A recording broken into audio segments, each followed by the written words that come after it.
जय गुरुदेव। प्रणाम सभी को। निरोग जीवन के महत्वपूर्ण सूत्र अध्याय 8। लास्ट टॉपिक में हमने पढ़ा था कि मांसाहार करने से हमारी हड्डियां कमजोर होती हैं।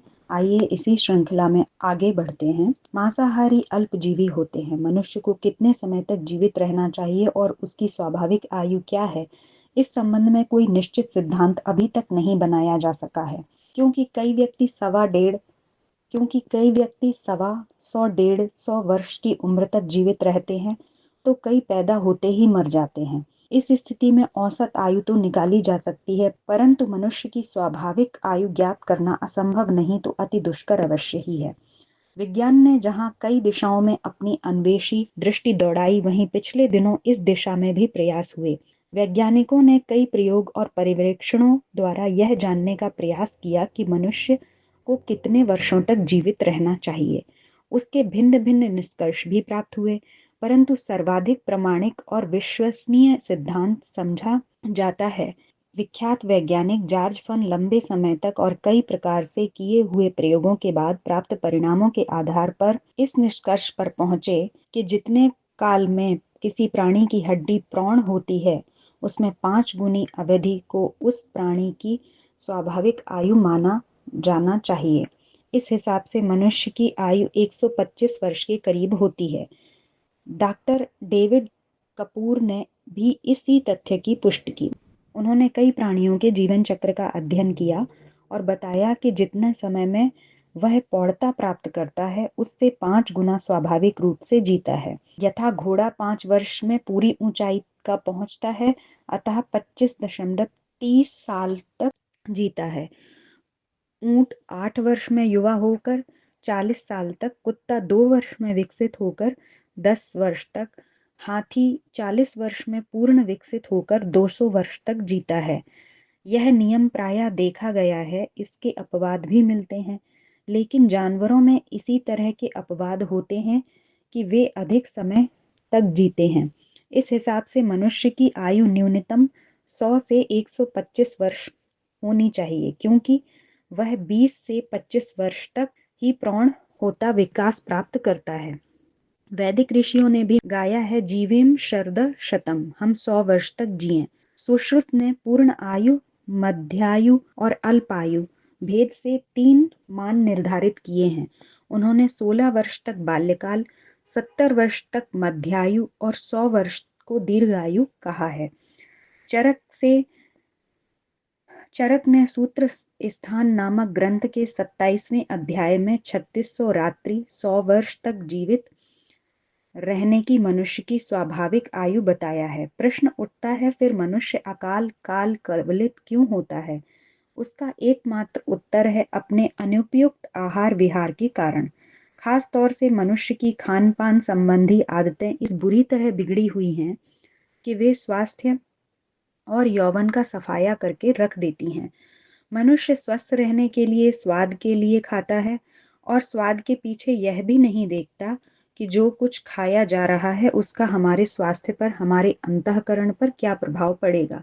किसी विचारक ने कहा है, मुझे इस बात का आश्चर्य नहीं है कि मनुष्य अपने साथ रहने वाले पशु पक्षियों को, जो उसके ही परिवार के सदस्य की तरह हो जाते हैं, मारकर क्यों खा जाता है, बल्कि मुझे तो इस बात का आश्चर्य है कि वह मनुष्य को क्यों नहीं खाता। मांसाहार की प्रवृत्ति पर यह एक करारा व्यंग है, जो केवल स्वाद लिप्सा के कारण अपनाई जाती है। यूं खोजने वालों ने मांसाहार के कई पौष्टिक लाभ भी खोज लिए हैं, लेकिन यह भी विचार किया जाना चाहिए कि वे लाभ विज्ञान की कसौटी पर कितने खरे उतरते हैं। आयरलैंड निवासी मिस्टर जैक मैक क्लीलैंड अपने बाल्यकाल से ही शाकाहारी हैं। वे प्रायः सूर्य के ताप से पके भोजन पर ही निर्वाह करते हैं। ताजे शाक सब्जियों के रस की उनके आहार में प्रधानता रहती है। मिस्टर जैक मैक संसार के माने हुए तैराक हैं। इन्होंने अनेकों तैराकी प्रतिद्वंदिताओं में सफलतापूर्वक भाग लेकर नए नए कीर्तिमान स्थापित किए हैं। ब्रिटिश द्वीप समूह के सबसे बड़े जलाशय को भी इन्होंने तैरकर पार किया। Strait of Gibraltar, Donegal Bay, स्थनिल चैनल आदि की अनेक खतरनाक तैराकी प्रतियोगिताओं में भी सफलता अर्जित की थी। सन 1956 में उन्होंने इंग्लिश चैनल पार करने में प्रथम पुरस्कार पाया है।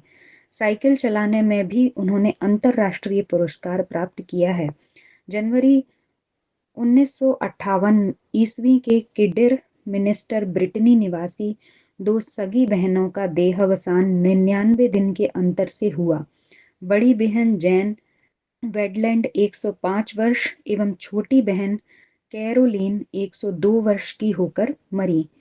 यह अपने समय में मात्र दोनों बहनों ही ब्रिटेन की शतायु मानव थीं। इन दोनों ने आजीवन शाकाहारी भोजन किया था तथा सभी प्रकार के मादक द्रव्यों के सेवन से दूर रहीं। नॉर्थ चाइना हेरल्ड ने 1935 में वानशियन जैच नाम के एक 255 वर्षीय वृद्धा का विस्तृत वृत्तांत प्रकाशित किया था। यह वृद्ध व्यक्ति उत्तर चीन के शांगचुआन नामक गांव में रहता था।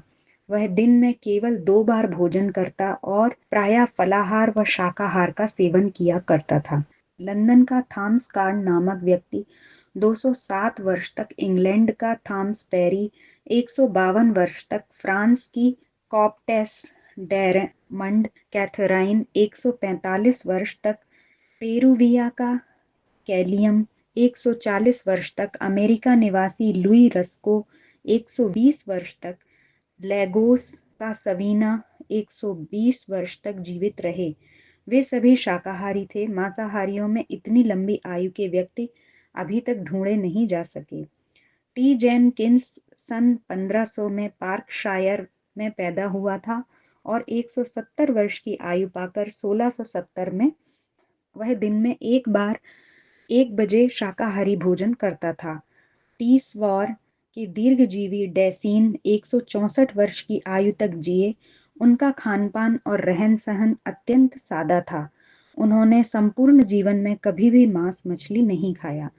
बल्गेरिया में आज भी दीर्घ जीवन का मान संसार में सर्वाधिक है। वहाँ के अधिकांश लोग मांसाहारी नहीं हैं। उनका मुख्य आहार दूध निर्मित वस्तुएं तथा शाक सब्जियां हैं। वहाँ आज भी ऐसे वृद्ध हैं जिनकी आयु 140 से 160 वर्ष तक है। जर्मनी की महिला श्रीमती आगस्टन पयेड ने ग्लेन हासेन में कुछ दिन पूर्व अपना 100वां जन्मदिन बड़े आनंद, उत्साह और उल्लास से मनाया। उक्त अवसर पर उन्होंने यह संदेश प्रस्तुत किया कि 100 वर्ष तक जीने का सबसे आसान उपाय है किसी भी तरह शराब, मांस, केक एवं मिठाइयों को ना खाएं तथा नित्य प्रातःकाल 1 गिलास जल अवश्य ग्रहण करें। रोगों के उपचार हेतु उन्होंने केवल शाक, रोटी और पानी लेकर संयमित जीवन का परामर्श दिया। अमेरिका के डॉक्टर जॉन ग्रेनर ने शाक एवं मांस की प्रतिक्रियाओं को जानने के लिए एक प्रयोग किया। 2 खरगोशों में से एक को कोलेस्ट्रॉल एवं प्रोटीन युक्त मांस का रक्त दिया, दूसरे को शाकाहार पर रखा। कुछ माह पश्चात उन्होंने देखा पहले खरगोश की धमनियों की दीवारें मोटी हो गई हैं, जबकि दूसरा स्वस्थ बना रहा। साइंस न्यूज़ नामक पत्रिका में अपने प्रयोग का प्रकाशन करते हुए उन्होंने लिखा कि मांसाहार हृदय रोग का एक प्रमुख कारण है। हृदय रोगों में धमनियां कड़ी हो जाती हैं। इसके विपरीत डॉक्टर एल मैकडॉनल्ड लेंटनेट नामक पत्रिका में लिखते हैं कि मात्र 1 माह के शाकाहार से एक मांसाहारी हृदय रोग की धमनियों के कड़ेपन में परिवर्तन आ जाता है। इसका परीक्षण डॉक्टर मैकडॉनल्ड ने स्वयं कई हृदय रोगियों पर किया था। अमेरिकन मेडिकल एसोसिएशन द्वारा प्रकाशित एक रिपोर्ट के अनुसार 95% हार्ट अटैक एवं ब्लड प्रेशर की बीमारियों का उपचार शुद्ध शाकाहारी भोजन प्रणाली अपनाकर किया जा सकता है। अंतर्राष्ट्रीय स्वास्थ्य विभाग के एक पर्यवेक्षण में विभिन्न देशों के हृदय रोगियों के आंकड़े एकत्रित किए गए। पर्यवेक्षण में आश्चर्यजनक तथ्य निकले। जिन देशों में मांसाहार की प्रवृत्ति सर्वाधिक है, वहां हृदय रोगों की संख्या भी सबसे अधिक है, जबकि शाकाहारी देशों में जहां मांसाहार की प्रवृत्ति न्यूनतम है, वहां हृदय रोगियों की संख्या सबसे कम पाई गई। इस अध्ययन में एक तथ्य और मालूम हुआ कि शाकाहारी व्यक्तियों का जीवन मांसाहारियों की तुलना में अधिक सरल, व्याधि रहित, प्रसन्नचित्त और दीर्घायु होता है। लंदन के राष्ट्रीय हृदय चिकित्सालय के संचालक डॉक्टर डोनाल्ड रोज ने शाकाहारी एवं मांसाहारी रोगियों का तुलनात्मक अध्ययन किया। परीक्षण के उपरांत निष्कर्ष निकला कि हृदय रोग की बीमारियां शाकाहार करने वालों की तुलना में मांसाहारियों को अधिक होती हैं। अमेरिका से प्रकाशित होने वाली पत्रिका पेस्टिसाइड जर्नल नामक पत्रिका के एक लेख में वर्णन है कि पेड़ पौधों एवं वनस्पतियों में बीमारी पैदा करने वाले विषाणु मांस, मछली एवं अंडे की तुलना में नगण्य मात्रा में पाए जाते हैं, जबकि जानवरों में जिनका की मांसाहार के लिए प्रयोग किया जाता है, मरकरी, आर्सेनिक जैसे विषाक्त तत्व पाए जाते हैं और अनेकानेक बीमारियों को जन्म देते हैं। कुछ वर्ष पूर्व अफ्रीका के हुंजा कबीले के लोगों में बीमारियों का नामो निशान न था, जब तक वे शाकाहारी थे। फैंसी खानपान का प्रचलन आरंभ होने के बाद वहां भी यह रोग उत्पन्न होने लगे। अंततः सर्वसम्मति से उन्होंने शाकाहार पर लौटने का निर्णय किया। डॉक्टर राल्फ विचर ने अपने अनुसंधानों से पता लगाया है कि हड्डी की ऑस्टियोपोरोसिस नामक बीमारी अधिकांशतः मांस भोजियों को ही होती है। इससे असमय फ्रैक्चर व संधि शोध होने लगते हैं। मध्य चिली की तांबे की खानों में कार्य करने वाले लोग पूर्णतः शाकाहारी हैं। उनके बारे में सर फ्रांसिस हेल एवं चार्ल्स डर्लिन का कहना है कि ये लोग बड़े बलिष्ठ, कठोर परिश्रम करने वाले हैं। ये 200 पाउंड वजन अपनी पीठ पर लादकर लगभग 100 मीटर लंबी सीढ़ी आसानी से 10-12 घंटे में ऊपर नीचे चक्कर लगा लेते हैं। इनकी तुलना में बाहर से लाए गए मांसाहारी श्रमिक जल्दी थकते देखे गए। हाथी, बैल, गैंडा आदि शाकाहारी प्राणी बहुत बलिष्ठ होते हैं। इस पानसी जाति के मनुष्य शाकाहारी होते हुए अपनी शक्ति, कठोर परिश्रमशीलता एवं सहनशीलता के लिए संपूर्ण विश्व में विख्यात रहे हैं। रोम की विश्व विजयी सेना के अधिकांश सैनिक शाकाहारी थे। डॉक्टर पॉल कार्टेन का कहना है कि संसार भर के रोगजन्य कीटाणुओं से कहीं अधिक मांस तथा मांस से बने हुए अन्य पदार्थ मानव जीवनों को नष्ट करते हैं। दीर्घ काल तक मांस भक्षी बने रहने के लिए निसंदेह अत्यंत कठोर हृदय की आवश्यकता है। एक अन्य आहार विज्ञानी प्रोफेसर हाचर्ड ने कहा है, पशु खाद्य जिसका दुरुपयोग बहुत बुरी तरह से दिन प्रतिदिन बढ़ता ही चला जा रहा है, कोई खाद्य नहीं है अपितु एक भयंकर विष है। नित्य खाते रहने से यह धीमा जहर व्यक्ति को मृत्यु के मुख में शीघ्र ले जाता है। डॉक्टर ग्रैंड का कहना है, सभी प्रकार से साज श्रृंगार करने के पश्चात भी मांस का मृत्यु उत्पादक भयानक रूप सदा बना ही रहता है।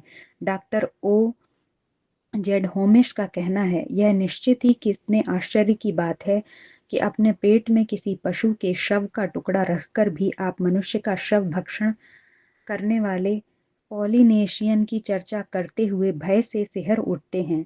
यह कितनी विचित्र बात है कि आप अपने पेट को पशुओं का कब्रगाह बनाकर भी विस्मय करते हैं कि आप बीमार क्यों पड़ते हैं और अपने साथ अरुचिकर दुर्गंध क्यों लिए फिरते हैं।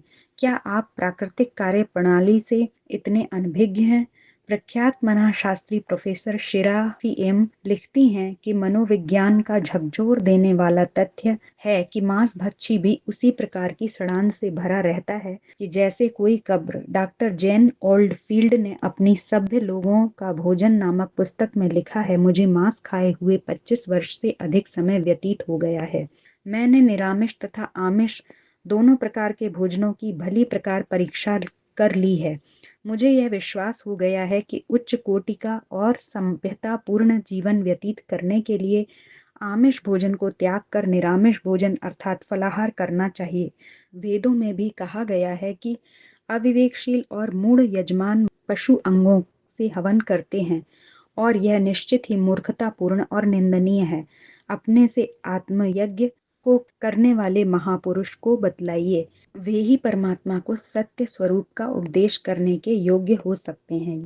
यज्ञ विषय का विशेष रूप से विवेचन करने वाले यजुर्वेद में कहा है, पशु भी पशु नाप्नोति पुरोडा शहर्य विषया वंदो भी समिधेनोर्या ज्याभिर्वशट करान। पशुओं द्वारा पशुत्व को प्राप्त होता है, पुराडशों से हवियों अन्नादिक को प्राप्त होता है। इसी प्रकार छंदों वेद मंत्रों से छंद को, समाधेनियों से समाधि आदि समाधेनियों को और षटकारों को प्राप्त होता है। इसी प्रकार एक स्थान पर कहा गया है, पशुओं की रक्षा करो, गाय को मत मारो, बकरी को मत मारो, किसी भी प्राणी की हिंसा मत करो। धर्म और विज्ञान किसी भी दृष्टि से पशु हिंसा अथवा मांसाहार का औचित्य सिद्ध नहीं किया जा सकता है। मनुष्य के लिए शाकाहार ही स्वाभाविक भोजन है और वही किया भी जाना चाहिए। समय की मांग है कि भारत जैसे सात्विक देश में बढ़ रही मांसाहार की प्रवृत्ति पर रोकथाम हेतु व्यापक स्तर पर आंदोलन चले। तो आज के टॉपिक में हमने जाना कि मांसाहारी अल्पजीवी क्यों होते हैं। बहुत सारे लोगों के उदाहरण जाने कि जो शाकाहारी थे और जो दीर्घायु थे, और जो मांसाहारी हैं ऐसे एक भी नहीं है जो कि दीर्घायु हों। तो हमें भी अगर दीर्घायुष्य चाहिए, आरोग्यता चाहिए, तो हमें भी शाकाहारी भोजन को अपनाना चाहिए। आज के लिए इतना ही। जय गुरुदेव, प्रणाम सभी।